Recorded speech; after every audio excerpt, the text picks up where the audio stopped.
welcome to part 3 of this HR30. So we're going to be stripping this preamp per section down now, and we're going to make a start of recapping it. As you can see, it's got all the old places on there. So I've taken out a couple of bolts there, and you can see there's a large amount of rust there. We're honing, and those screws are very rusty. And in some ways the rust's caught this in certain parts as bad as it's caught the output stage. And the first problem I've come across is these knobs. The screws are rusted in solid, and you can see all 6 of those are rusty. Don't know how close I can get in there. Yeah, you can see. So they're really rusty. So we've got to soak those in WD-40 and hope we can get them off. So that's job 1A, I'm afraid, because until I can get those off, I can't get the board out to start work on it. Just looking down.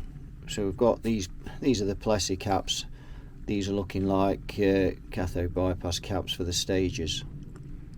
I think they're 18 volts, 50 microfarad. Those we hone in on those. And then we've got these, which are power stage capacitors, and they are, let's try and look on that one, they are 15 microfarad at 350 volts.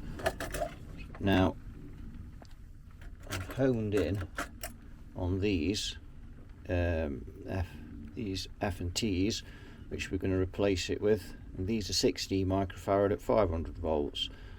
So that's what's going in when we eventually get this board out. And then there's quite a few capacitors here that we need to look at, and they look like I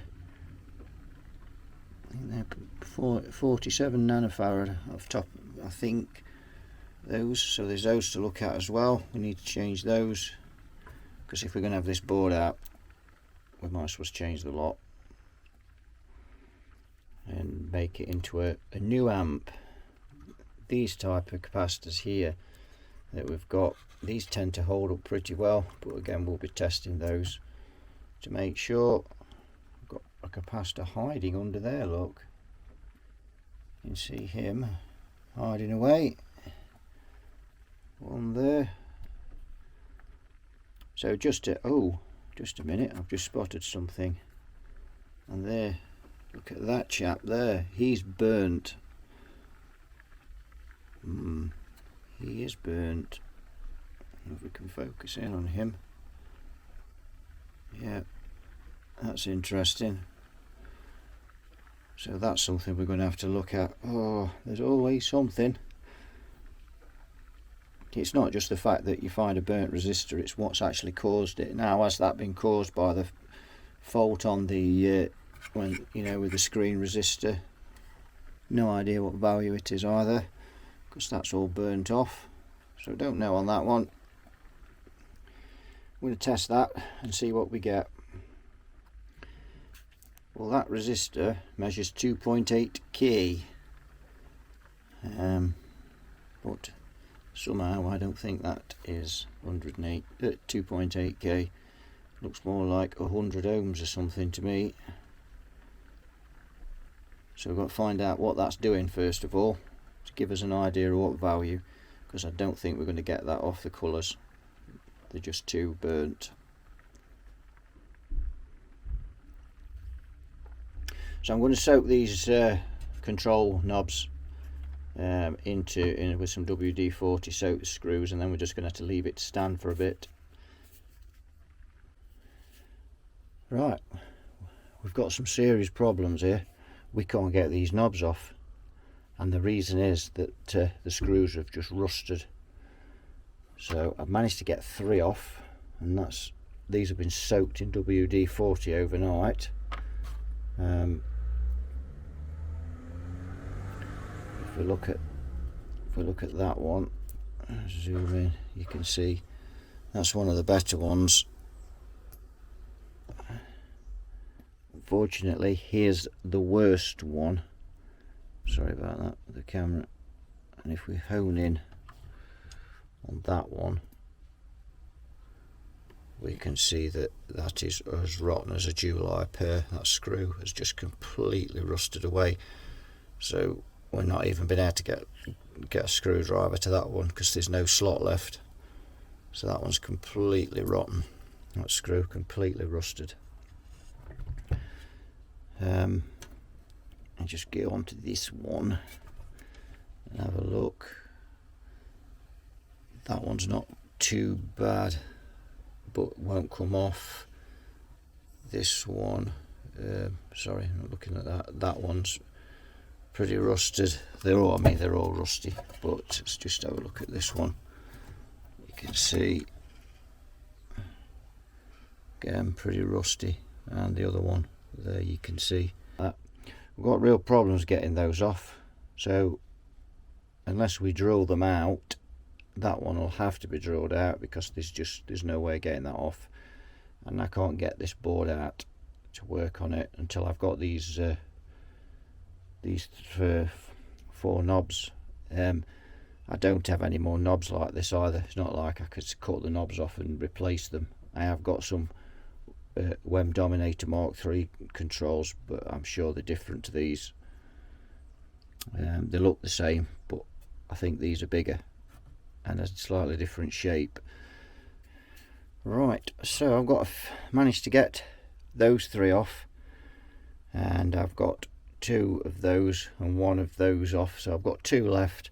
And I've actually used this is what I use for the shrink tubing heat gun, and that has got off the ones that were left, bar these 2, and unfortunately the screws are too corroded on those, so I don't think we're going to get those off without drilling them out. You can see this one I heated up to get off, and if we just zoom in on that, you can see how rusty that shaft is there. And that's the problem with these, they've just rusted on. So yes, you can see that one, and oops, lost it, yeah, there. And then you can see that one knob left. That one is really rusty as well. You can see that one's rusty, and then we've still got that one. So looks like we're going to have to drill those out. Right, so we've got the panel off, as you can see here, and yes, there's a bit of dust on it. So those last 2 pots, those last 2 knobs, sorry, that we couldn't get off, I've had to cut them off with the Dremel. The screws had, and there's the remnants of one, sadly. I'm absolutely gutted I've had to do that, but I couldn't even get the drilling to drill out the screws properly without damaging the fascia panel. So difficult. So in the end, decided that the only way was to cut them off. They're just too rusted through, so the screws seriously rusted. So we've got it off, and you can see here where more damp has got in there. And if we and you see the shafts of the pots, they're really rusty. So a lot of this has had a lot of and it looks like there, if we just hone in, yeah, there you can actually see there's water. Looks like it, that's just, that's grease and rust or water, I don't know what that is, but that's that don't look very nice. I have to do something with that. I can't really leave that like that.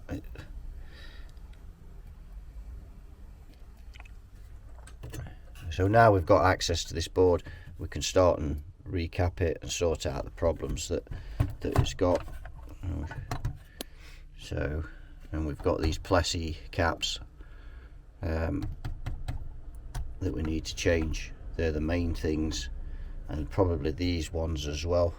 It'll be, you can bet they're leaky, and they're those, I don't know if they're called Weimar or something, those, I'm not sure, can't remember, but yeah, those, can't really see through the camera on those.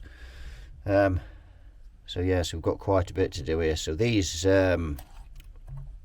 caps here as well tend to hold up pretty well, so we might like to change those, but we'll test them. Maybe something to do with the tremolo, those actually, those three or four together, or the vibrato part of the tremolo on it. So we need to look at that. The pots as well are extremely stiff, all of them. No, that one's, yeah, they are, all of them. They really are. So they need sorting out as well. So quite a bit, but at least now I can get in and do some work on it. Right, we've got one of these Plessy caps out of this preamp section, and we're going to test it. So we use the old tester there.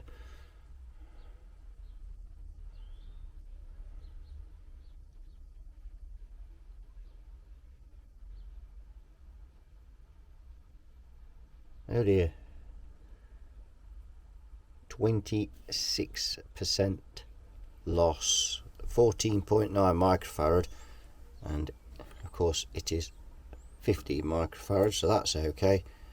The SR is 0.15 k ohms. I'm afraid that's over, madam. And you see, that's the second one out. There's 20% loss there. We just hone in. So not great. These are all shot, and just shows the importance of having to restore this board completely, because all these capacitors are done for. Right, those first three are in. You can see those there, and seeing as this amp's going to be gigged regularly, I'm just going to put a touch of silicon sealer down the sides of those. There's the other one there. There's the third one. So beginning to take shape. Now we need to start on these capacitors, which are the 50 microfarad at 18 volts, and I've got a feeling that they might be bypass capacitors, so I'm going to test those now and see if they are. So yeah, these are cathode bypass caps. There's a 1.5k resistor honing down there. You can just, we're honing, you can see him hiding. That's the cathode bypass capacitor for that, for this stage of the tube. And then we've got this cathode bypass cap here, sorry, there we go, so I'm zoomed in, a bit of a job. And there's a 2.7k resistor there, you can just about see, and that's for that that other stage. So that's pretty much how that's working. Really strange to follow PC boards. That 2.7k and that cathode bypass cap are for this pin 3 on there, and pin 8 is these two here. So testing one of these cathode bypass capacitors, let's give this a blast.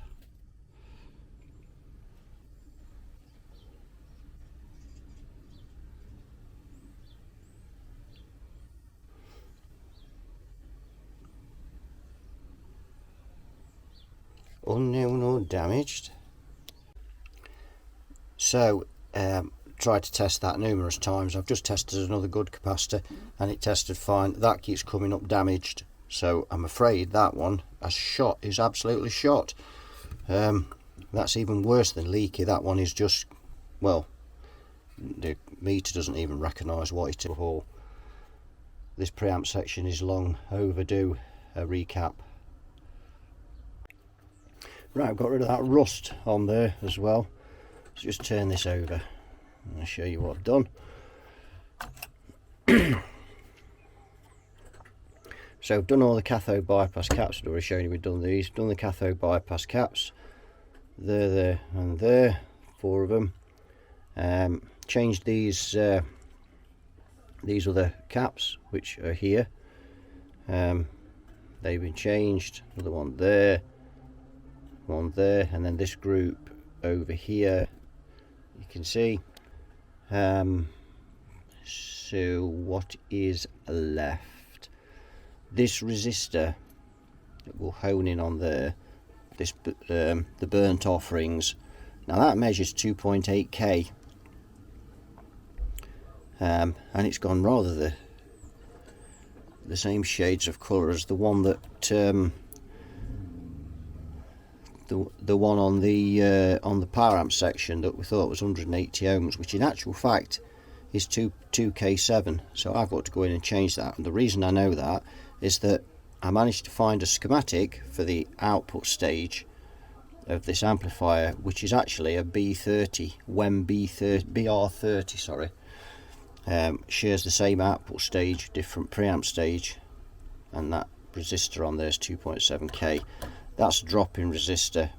It's connected to this cable, so I'm guessing that that suffered with the screen fault on that valve. So I'm guessing that's 2.7k. I'm not 100% sure yet, but I think it is. So that's got to be sorted. Now these ceramic capacitors, which we're looking at here, Lemco, they don't look very lemony, and they don't smell lemony either. But I've tested a couple of these and they're perfect, so we're leaving those in. Ceramic capacitors generally don't, well, in my experience, they don't tend to fail, but not saying that they wouldn't. I've got a feeling there on that tremolo thing there going on. I'm not 100% sure, because I've not traced this out. It's a bit complex and very time consuming to do it. So with that in mind, we're now ready. Apart from that one resistor there, and I don't have any 2.7k, that's actually probably a 1 watt, but I'd be happy with a 2 watt in there. I've got some 2.2k 2 watts, but not 2.7, but we've still got to do a bit more research on that. So, but we can now run this up and just see what the results are. So these pots are very stiff. All of these, I've put some more switch cleaner in them as well. So we'll see. We're going to connect it back together, run it up, and see what the results are. Right, I've got the faceplate back on. We've cleaned it up. Got the rust, most of the rust off these pot shafts. Cleaned the sockets as well. On there, put a couple of knobs back on the volumes for it, ready for when we test it. And I've got it on this towel because there's already enough scratches on this fascia plate, so I don't want any more on it. It's had a bit of a hard life, this amp. So you can see now, apart from the said resistor, because I've only just put those two pots on, and those I can easily take that off because I've got to replace that, so it's no big deal. I just want to get it up running. Right, it's up and running. I've got about 196 volts going now through the variac, and all seems to be running well. So this resistor here, I've got 205 volts on one side, and I've got 217 on the other, so not a massive, it's not doing a massive drop, that, and it's 2.7k, so I reckon I could put a 2.2 in there quite comfortably, which is what I think I'll do with that now. Like I say, it's going to take me 5 minutes to drop that board and get that in. Main thing is I wanted to make sure this were running, and it runs. So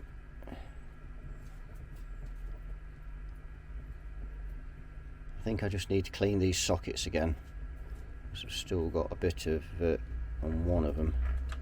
That one can't remember which one now, but they are settling down a bit.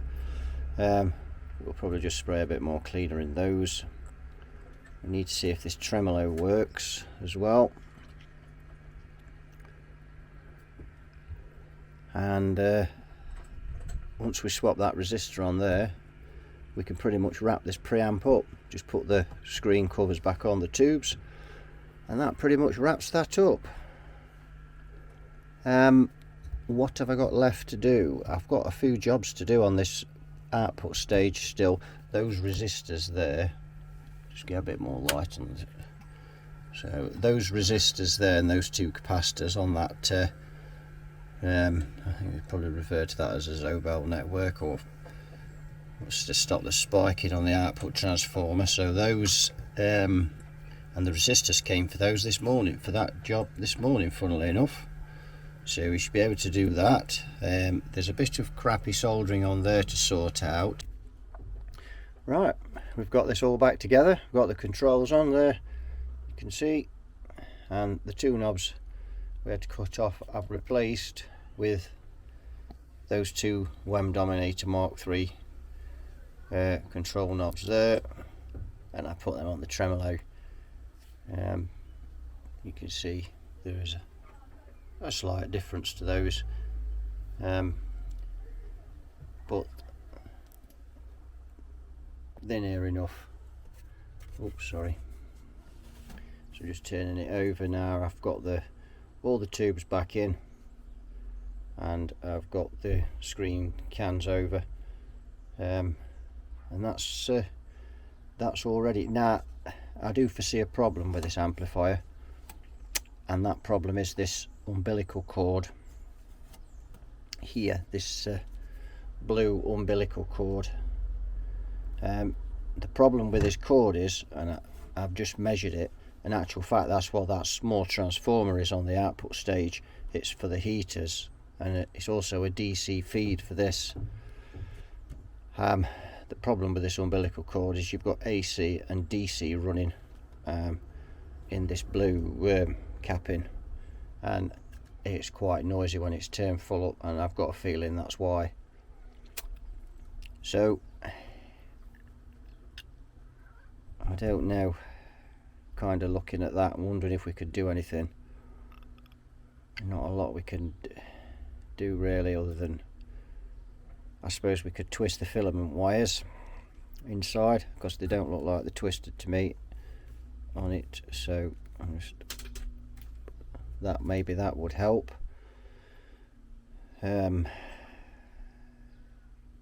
Yeah, bit of a pain that one, I'm afraid. And you often get that with these split chassis amplifiers. They are noisy, you know, because of these cords inevitably running AC and DC together, and it's never a good idea. But the amp's restored, the front end of that's restored. We've got it's recapped and everything. So now we've just a few jobs left on the output stage to do, and we should be getting this back in its box. So one other thing I've got to do as well is this plate, and I've actually made that. Remember we had that bit of plastic business card, credit card, and what it was, a library card or something in there. So we've got this nice piece of aluminium, so we're going to slot under there, and we'll just zoom in, and we're going to drill that. We can just about utilize those holes, two of those holes, and we're going to just that's going to go in there like that. And I'm just starting to take this apart now. The problem with this again is can we make this safe, because there's HT there over those. Can we make that safe or not? So that's something I'm going to have a look at once I've soldered those up. Right, we've had this amp in its cabinet, and I've taken it back out again, because we've got some excessive noise problems. So I've split this umbilical cord, and I've wrapped those AC wires tight, which made a bit of a difference. But the thing that's made the main difference is I've put a virtual centre tap on there, because that transformer is feeding those heaters separately from the heaters on the output stage. Now that's quietened it down. No one's took away the buzz that we had. But what problem we have got with this amp, and I'm beginning to think it's in the way that it's designed. So both of the channels are turned down now, and you can probably hear that, you can still hear background noise. So when you turn the channels down, this next section here is still running away. So the channels aren't killing the signal right through the amp. So I don't know whether that's the way they wired it. And that's, whilst it's not noisy as such, it's almost like that. This section here, this last stage before it goes into the phase splitter, it's like it's turned up flat out. So you got the noise. If I turn up one of the channels, you can probably hear, just put near that speaker, you can hear that now. And the other channel, which has got a lead in it and a jack socket in it, so just take that out. That one's very quiet when it goes up. Of course, the one problem with that channel is we've got a microphonic tube there, so we're going to try and swap that for the phase inverter tube and see if we get better results with that. Now also, this was frying serious bacon a few minutes ago, and now it's just stopped again. Tested all the tubes, it was still doing it, but it's only doing it on this one channel here when this channel's turned up. So at the moment it's not doing it, but I've got a sneaky feeling that I don't know whether it's an iffy plate resistor or what it is. And generally all these resistors tested good, but I normally always rip out plate resistors and put new ones in, and I kind of wish I had done now, because that's probably going to rear its head at some point. It may not be a plate resistor, it may be one of the other resistors. So we've got this problem here. Now if you can tell there also gets quieter, so this amp's got no shielding in it at all. The case has got no shielding whatsoever, which isn't helping. And you can see when I put my hand across there, it drastically reduces that noise even more. That noise of course wouldn't be a problem if that gain stage wasn't running flat out. So I've come up with a bit of a brainwave with this. So this plate on the back here, which you can see, which I've now covered over that hole that business card or whatever was covering it, piece of plastic, library card, don't know what it was. So I'm thinking about putting a pot on there and putting a master volume between the last stage and the phase inverter, so we can turn that down. Now on stage when it's turned up, it's not a problem. And if we actually turn up that channel there, you've got that hissing, but you'd expect that the amp's flat out. So really once this is turned up on stage, that's not going to be a problem. The only problem you can really foresee is when you know, when you're playing it at home, you've got that obviously turned up, so having a master volume would reduce that, and that should be quite easy to do. And you can see again, if I just put that down to the speaker, when I put my hand in there, you can see this, and the note screen caps off that valve at the minute because we've been testing, but it's quite a bit of noise, and most of it is lack of you know, screening. We've got nothing in that case, so that's something else possibly to look at. And this is just a noisy amp by nature. Unfortunately, PC board amps generally are. This is the way they're laid out. So we have made headway with a lot of the noise, and the amp's pretty much, it's presentable now. So we just need to think about whether we should do this master volume. I'm kind of waiting for that frying bacon to come back, but it hasn't done.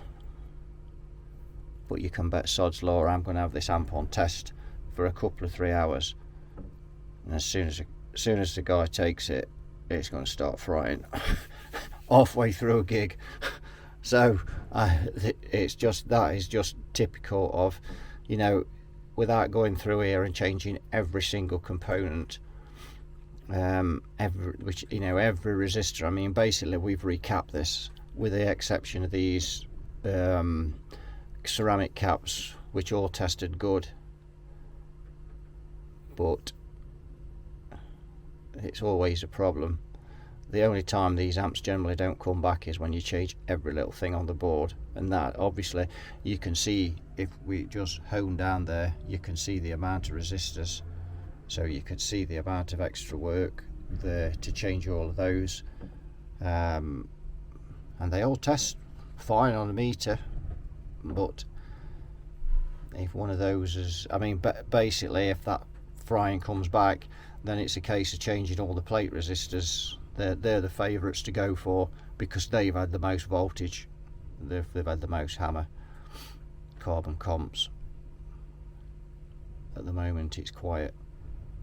Also, once it started doing that, I couldn't stop it doing it. You know, it weren't like, oh, I'll wiggle a valve, it'll stop, or it just, it's not done it since. Funnily enough, it was doing that when we first plugged it in, before we restored it, you know, recapped it and everything. But since I've recapped it, it was quiet when we plugged it in, but suddenly it just turned up again. So we don't know what that's about. The only good thing is we do know it's isolated to this channel. So swap this tube for the phase inverter tube, and that's got rid of that microphonic ring. So that's now down there, and obviously not as critical on there, so that's another problem sorted out. So I'm going away now. I'm going to have a mull about this master volume.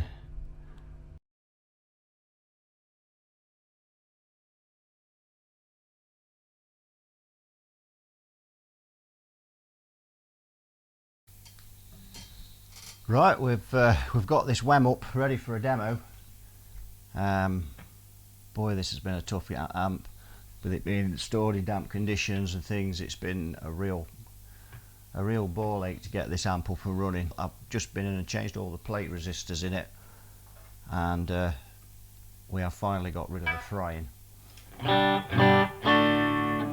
So we're going to just have a bit of a demo now, just have a look at it and have a listen. So we're in this first channel, and this is microphone and bass on these inputs. So the vibrato doesn't work on this channel. The tremolo, they don't work. Just a straight clean sound, and this amp is very clean. I've set the master volume on the back, so we can just adjust. So we've managed to get these channels up a bit, but they're clean right up to the top. Even if you turn the master down and these full up, there's no overdrive at all. So this is a clean sounding amp, probably ideal for pedals really.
So now we're in the lead channel.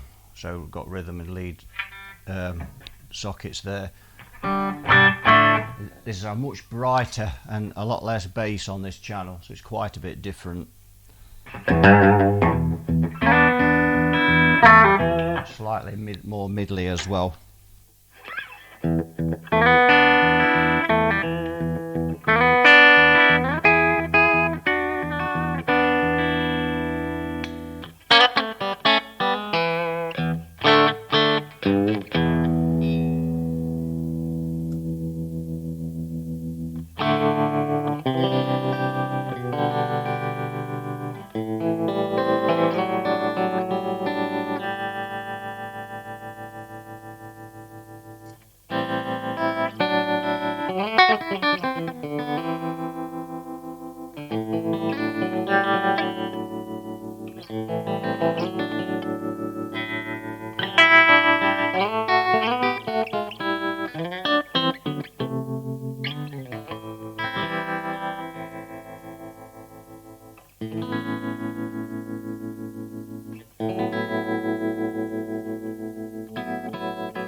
So I've also got this presence selector, and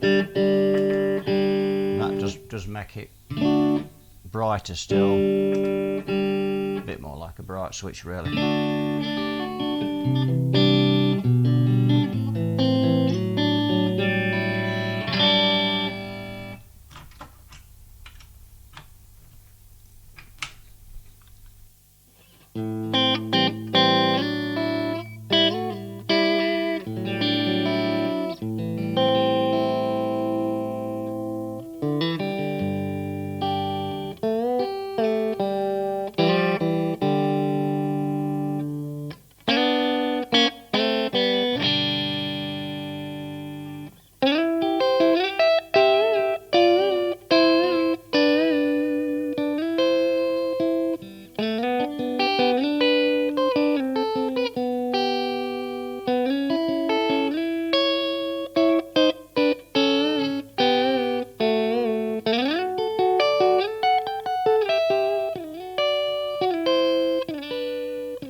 that a bit of a demo. A few mistakes there. I'm getting to a point now where I need glasses to play guitar. The fretboard's getting really blurred, especially when I'm playing in certain keys. So yeah, that's basically the WEM HR30 control. Been a massive project, this one. Been a fun one though, and it's been nice to bring something back to life that was so far gone. Had this not been, you know, such a valuable amp, you'd had to have questioned whether, you know, it'd have really been worthwhile doing it, given the state it was in. But it's such a rare classic.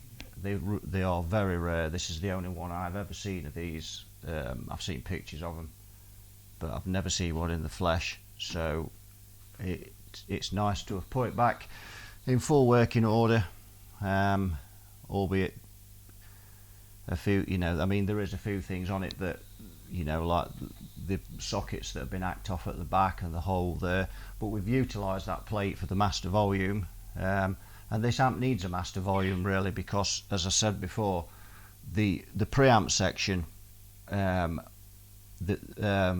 it's turned down, the power amp section, you can still hear it running, like it's up flat out.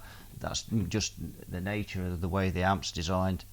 So by having a master volume, we can turn that down, and you know, it's not the quietest of amps either. And again, that's in the way it's been, you know, the way it's been designed. It's PC board, so on. So there's a lot, you know, there's a lot of flaws with this amp. But then again, it was made in 1965.